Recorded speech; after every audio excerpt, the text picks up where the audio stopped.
आम बजट पेश होने में अब 15 दिन से भी कम समय रह गया है। वित्त मंत्री निर्मला सीतारमण 1 फरवरी को बजट पेश करेंगी और हर बार की तरह इस बार भी टैक्स पेयर्स राहत की दरकार कर रहे हैं। हालांकि इस बार राहत मिलने की उम्मीद इसलिए और बढ़ गई है क्योंकि खुद वित्त मंत्री ने इसके संकेत दिए हैं। वित्त मंत्री निर्मला सीतारमण ने हाल ही में कहा कि वो मिडिल क्लास के दबावों को समझती हैं। उन्होंने भरोसा दिया कि बजट में मिडिल क्लास का ध्यान जरूर रखा जाएगा। वहीं मिडिल क्लास की बात करें तो वो टैक्स के मोर्चे पर बड़ी राहत चाहता है। हाल ही में फाइनेंशियल प्लानिंग स्टार्टअप कुवेरा की तरफ से एक सर्वे किया गया। इस सर्वे में सामने आया कि सर्वे में शामिल हुए 3 में से 2 लोगों ने सेक्शन 80C की लिमिट बढ़ाने की मांग उठाई थी। सर्वे के मुताबिक लोगों ने 80C की लिमिट मौजूदा 1.5 लाख से बढ़ाकर 3 लाख करने की मांग की है और जी बिजनेस भी लगातार यही बात करता आया है। आपको बताएं कि 80C इनकम टैक्स एक्ट का वो सेक्शन है जिसके तहत आपको निवेश और इंश्योरेंस पर 1.5 लाख रुपए तक छूट मिलती है। इसके तहत आप पीपीएफ, LIC प्रीमियम, ELSS समेत कई स्कीम्स में निवेश कर टैक्स छूट पा सकते हैं। अब सवाल ये उठता है कि सेक्शन 80C के तहत टैक्स छूट बढ़ाने पर ही क्यों ज्यादा जोर दिया जा रहा है और जी बिजनेस का भी जोर इस पर क्यों है। दरअसल सेक्शन 80C की लिमिट 2014 में बढ़ाकर 1.5 लाख कर दी गई थी और तब से लेकर अब तक इसमें कोई बदलाव नहीं किया गया है। इन 9 सालों के दौरान महंगाई काफी ज्यादा बढ़ी है। बढ़ती महंगाई को देखते हुए इस लिमिट को 3 लाख तक किए जाने की मांग उठाई जा रही है और जी बिजनेस भी आम लोगों की आवाज बनाए। हमारे मैनेजिंग एडिटर अनिल सिंघवी ने कई मर्तबा इस मुद्दे को उठाया, इस बार भी उठाया है। 80C में बदलाव की जरूरत पर जोर दिया है, वो भी इसलिए क्योंकि एक वेतन भोगी का टैक्स बचत से जुड़ा आधे से ज्यादा निवेश इसी सेक्शन के तहत आता है। 80C के अलावा आम लोग नए टैक्स सिस्टम को और भी आकर्षक बनाने की मांग उठा रहे हैं। पिछले बजट में पुरानी टैक्स रिजीम के साथ नई टैक्स रिजीम लाई गई थी, लेकिन आज भी ज्यादातर वेतन भोगी पुरानी टैक्स रिजीम में ही रहना पसंद करते हैं।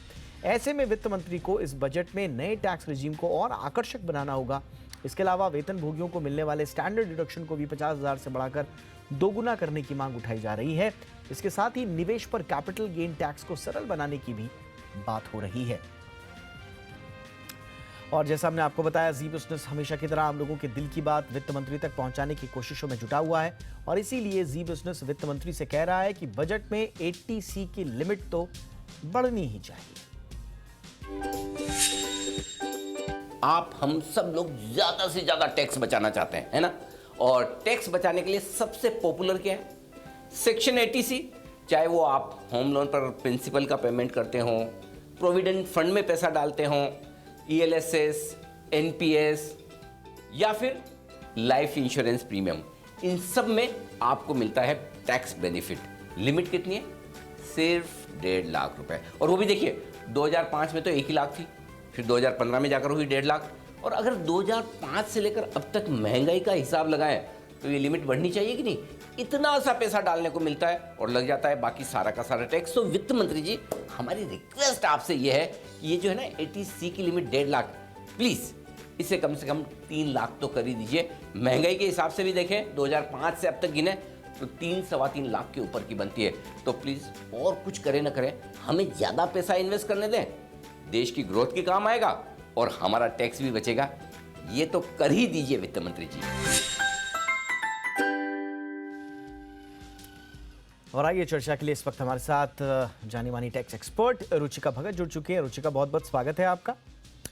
बहुत सिंपल सी डिमांड है रुचिका, 80C की लिमिट बढ़ा दीजिए। 9 साल से बढ़ाई नहीं है, कोई दिक्कत है क्या बढ़ाने में इस बार? नहीं, ऐसी कोई दिक्कत नहीं है। मुझे लगता नहीं है सरकार को ऐसी कोई दिक्कत होगी। इनफैक्ट लास्ट टाइम भी बहुत एक्सपेक्टेशन थी गवर्नमेंट से कि 80C की लिमिट में कुछ तो इजाफा होगा, बट समहाउ उन्होंने किया नहीं। May be due to some their own reasons, जो भी इनके होंगे। बट अगर मैं जब बजट की बात करती हूँ और मैं कहती हूँ एक बजट जब आता है तो मेरे हिसाब से वो बजट जो है वो टैक्स फ्रेंडली बजट होना चाहिए, माने पब्लिक बजट होना चाहिए, जिससे आपको जो एग्जेम्पशंस या डिडक्शंस की जब आप बात करते हैं तो वो एग्जेम्पशंस या डिडक्शंस एक्चुअली में आपका कैश इन हैंड बढ़ाएंगे। ताकि अगर पब्लिक के हाथ में कैश इन हैंड बढ़ता है, आप देखिए, तो अल्टीमेटली वो क्या करेगा? वो इन्वेस्ट करेगा या फिर वो खर्चेगा। दोनों ही हाल में अगर आप देखें तो इकोनॉमी डेवलप कर रही है हमारी। तो उसके अंदर जब हम डिडक्शंस और एग्जेम्पशंस की बात करते हैं, जैसे कि आपने कहा कि 80C जो है वो एक मेजर कंपोनेंट है। 80C हमारे लिए इसलिए भी इंपॉर्टेंट है कि इनफैक्ट अगर आप देखें कि उसके अंदर लंबी लिस्ट है, यहाँ यहाँ यहाँ इन्वेस्ट कीजिए तो आपको 80C की डिडक्शन मिलती है। अब ये एटीसी की डिडक्शन जैसे आपने बोला अभी 2015 में रिवाइज हुई थी। 2015 की जब हम बात करते हैं तो हमारा इन्फ्लेशन रेट जो था उस समय हार्डली 2% था। आज हम खड़े हैं 8% के इन्फ्लेशन रेट पे। तो इन्फ्लेशन रेट देखिए आपका 4 टाइम्स इंक्रीज कर गया। बट हमारी जो एग्जेम्पशन लिमिट है वो वही है, 1.5 है। लिस्ट हर बार लंबी हुई है, ऐसा नहीं है कि गवर्नमेंट ने इसमें चेंजेस नहीं किए, एड ऑन किया और इन्वेस्टमेंट्स डाली कि आप इसमें इन्वेस्ट कीजिए आपको डिडक्शन मिलेगी, बट जो मैक्सिमम लिमिट है वो वही है। तो अल्टीमेटली इन हैंड तो पब्लिक के कुछ भी नहीं आया ना, वो तो 1.5 लाख ही रहा। तो उसके लिए मुझे लगता है कि इस बार एटीसी के अंदर या तो हम एटीसी की जो इन्वेस्टमेंट्स हैं हम उसको ब्रेक डाउन कर दें, एक अलग सेक्शन लेके आ जाए, कुछ इन्वेस्टमेंट्स एटीसी में डालते हैं, कुछ इन्वेस्टमेंट्स दूसरे सेक्शन में डालते हैं और वहां पे उनको एग्जेम्पशन देते हैं, या फिर हम एटीसी की लिमिट को ही बढ़ा देते हैं।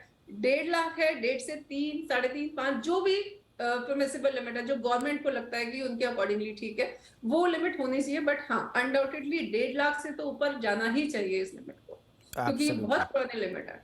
बिल्कुल। और एक जो हिंट दिया है उस हिंट को किस तरह से ले रहे हैं आप लोग? वित्त मंत्री निर्मला सीतारमण कह रही हैं कि भाई मैं तो अच्छे से जानती हूँ मिडिल क्लास क्या है, तो हम सोच समझ के, तो हम ये माने कि इनकम टैक्स स्लैब में चेंजेस भी होंगे इस बार कुछ और थोड़ा पक्ष में होंगे आम टैक्स पेयर के? बिल्कुल, मुझे लगता है इस बार इनकम टैक्स स्लैब में चेंजेस होंगे, क्योंकि देखिए हमारे पास दो चीजें इसके अंदर, दो स्लैब है, एक ओल्ड रिजीम है, एक हमारा न्यू रिजीम है। 2.5 लाख रुपए तक की इनकम एग्जेम्प्ट है। अगेन ये वाली लिमिट जो है 2019 में चेंज हुई थी, उसके बाद से चेंज नहीं हुई है, तो इसमें चेंज लाना जरूरी है, एक चीज। दूसरी चीज, जो हमारे नया रिजीम था, जो न्यू रिजीम है टैक्स का, उसके अंदर एटीसी की एग्जेम्पशन नहीं है, एटीडी की नहीं है, ये सारी नहीं है। या तो सरकार ये कर सकती है कि एक ही रिजीम रखे, एक टैक्स स्लैब बनाए और उस स्लैब को भी बढ़ा दे। दूसरी चीज ये, अगर दो ही रखना चाहती है टैक्स रिजीम, तो जो न्यू टैक्स रिजीम है उसके अंदर जब डिडक्शंस नहीं है वो डिडक्शंस ऐड ऑन करे, ताकि उसका बेनिफिट जो है वो पूरा लोग उठा सके। क्योंकि लोग ओल्ड टैक्स रिजीम में ही जाते हैं और न्यू टैक्स रिजीम ऑप्ट नहीं करते हैं कभी भी। रीजन भी कि उसके अंदर वहां पे उनको डिडक्शन नहीं है। तो वो जो एग्जेम्पशन और डिडक्शन जो लैक कर रहा है न्यू टैक्स रिजीम, मुझे लगता है सरकार को वो वाली एग्जेम्पशंस और डिडक्शंस न्यू टैक्स रिजीम में भी डालनी चाहिए, ताकि ज्यादा से ज्यादा लोग न्यू टैक्स रिजीम का भी फायदा उठा सके। एब्सोल्युटली। और एक बहुत लंबी डिमांड रही है, हमको भी लोग लिखते हैं और हर साल सरकार से पूछते भी हैं, अब तो हेल्थ इंश्योरेंस सबके पास ही हो गया है। आप हेल्थ इंश्योरेंस जो डिडक्शन है अंडर सेक्शन 80D उसको बढ़ा दें, उसमें क्या प्रॉब्लम है? 25,000 से बढ़ाकर 50,000 करने की तो डिमांड हो रही है। तो आपको लग रहा है इस बार इतना तो करना ही चाहिए, सरकार को करेगी? देखिए, पोस्ट कोविड अगर हम देखें तो लोग बहुत कॉशियस हो गए हैं, लोग ज्यादा से ज्यादा हेल्थ इंश्योरेंस कराते हैं। तो ऑब्वियसली यस, अगर सरकार चाहती है कि गवर्नमेंट इसी मतलब लोग इसी तरह से कॉशियस रहें, अपना हेल्थ इंश्योरेंस कराते रहें, तो गवर्नमेंट को प्रमोट करना चाहिए।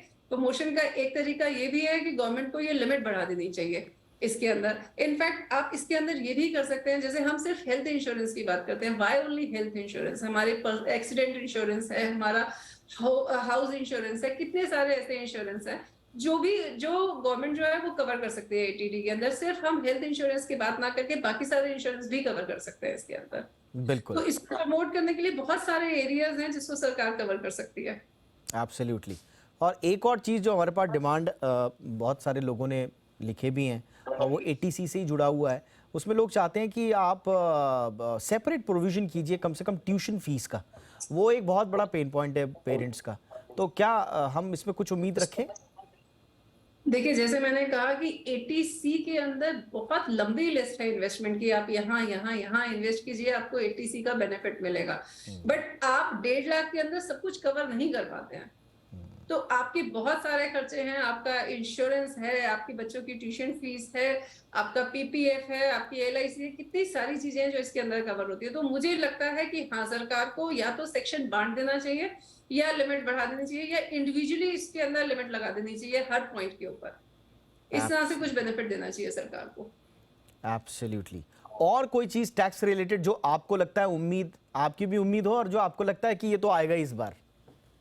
देखिए, बहुत सारी चीजें, अगर हम इंडिविजुअल की बात करते हैं तो आप अगर इसको सिंपल टर्म्स में देखें, एक इंडिविजुअल जो 1 करोड़ से ऊपर कमाता है वो अप्रोक्सीमेटली 42% टैक्स पे करता है, और एक कंपनी जो है वो 25.17% टैक्स पे करती है। तो ऑलमोस्ट डबल का रेट है, डबल का डिफरेंस है इसके अंदर।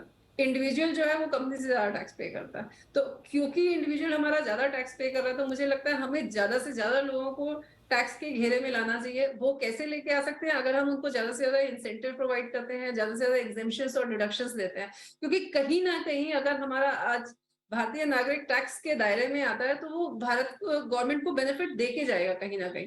तो मुझे लगता है गवर्नमेंट को इस तरह से एग्जेम्पशंस और डिडक्शंस के अंदर चेंजेस लाने चाहिए। जैसे बहुत सारे चेंजेस है, अगर मैं बात करूं तो 80 आपका टीटी है जिसके अंदर सेविंग बैंक इंटरेस्ट पे सिर्फ 10,000 रुपए की आपकी छूट है, तो उसमें सिर्फ सेविंग बैंक इंटरेस्ट क्यों, बाकी सारे इंटरेस्ट क्यों नहीं? सिमिलरली सीनियर सिटीजन की टीटीबी की बात करते हैं तो उसके अंदर 50,000 की है, वो एफडी और सेविंग बैंक है, उसमें एनएससी इंटरेस्ट डिविडेंड क्यों नहीं?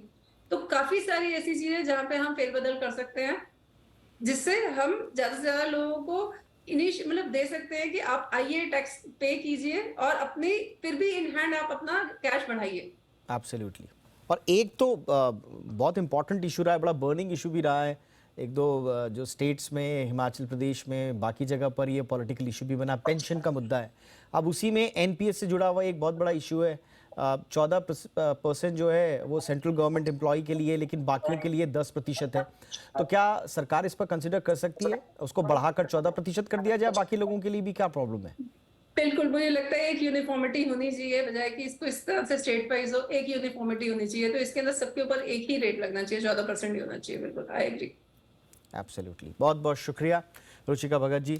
तो बहुत लंबी विश लिस्ट है देखिए आम लोगों की, और उन आम लोगों की जितनी विश लिस्ट है हम भी पुश कर रहे हैं, सरकार तक पहुंचाने की कोशिश कर रहे हैं, लेकिन आखिर तो मैडम को ही फैसला लेना है। अब वो उन्होंने कह दिया, इस बार एक हिंट ज़रूर दी है, तो हम बड़ा पॉजिटिवली ले रहे हैं इस हिंट को।